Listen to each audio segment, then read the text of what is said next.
लालकृष्ण अडवाणींना भारतरत्न जाहीर, उपमुख्यमंत्री फडणवीस आणि भाजप प्रदेशाध्यक्ष चंद्रशेखर बावनकुळे आणि शरद पवार यांनी काय म्हटलंय पाहूया। सही दोन्ही नावं ज्यांची निवड झाली ती अतिशय योग्य नाव आहेत।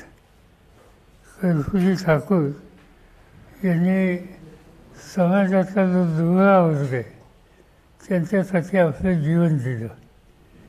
अडवाणी देशाच्या संसदेमध्ये अनेक वर्ष होते, दिल्लीचा निवडून गेलेले होते।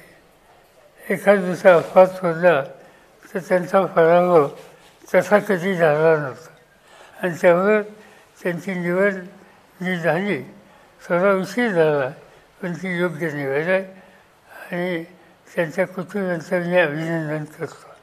अडवाणीजी हे खऱ्या अर्थानं या देशाचे लोहपुरुष राहिलेले आहेत। ज्या प्रकारे अडवाणीजींनी देशाची सेवा केली, एक कणखर गृहमंत्री म्हणून आणि विशेषतः राम जन्मभूमीच्या आंदोलनामध्ये अडवाणीजींची जी भूमिका होती ही अत्यंत महत्त्वाची भूमिका होती। आपण जर त्यांचे विचार ऐकले, त्यांचा संघर्ष पाहिला तर मला असं वाटतं की लालकृष्ण अडवाणीजी हे एक अतिशय ज्याला लिव्हिंग लेजंड म्हणतात अशा प्रकारचं व्यक्तिमत्व आहे। त्यामुळे भारतरत्न जर त्यांना आता मिळालेलं आहे असं आपण मला सांगितलं तर हे खरोखरच मला अतिशय आनंद आहे, वैयक्तिकदृष्ट्या अतिशय समाधानाची आणि आनंदाची गोष्ट आहे।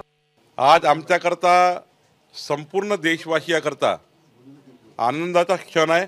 देशाचे गृहमंत्री उपपंतप्रधान म्हणून ज्या पद्धतीने लालकृष्ण अडवाणीजींनी आपल्या त्यांच्या कार्यकाळात जे अत्यंत महत्त्वाचे निर्णय घेतले त्या निर्णयाने हा देश सुखावला आहे। आज त्यांनी केलेल्या संपूर्ण जीवनातील कार्यकाळातील या देशाकरता समर्पण याचाच हा भाग आहे की त्यांना आज भारतरत्न पुरस्कार मिळाला। हे आमच्याकरता खूप अभिमानाची बाब आहे। एबीपी माझा, उघडा डोळे बघा नीट।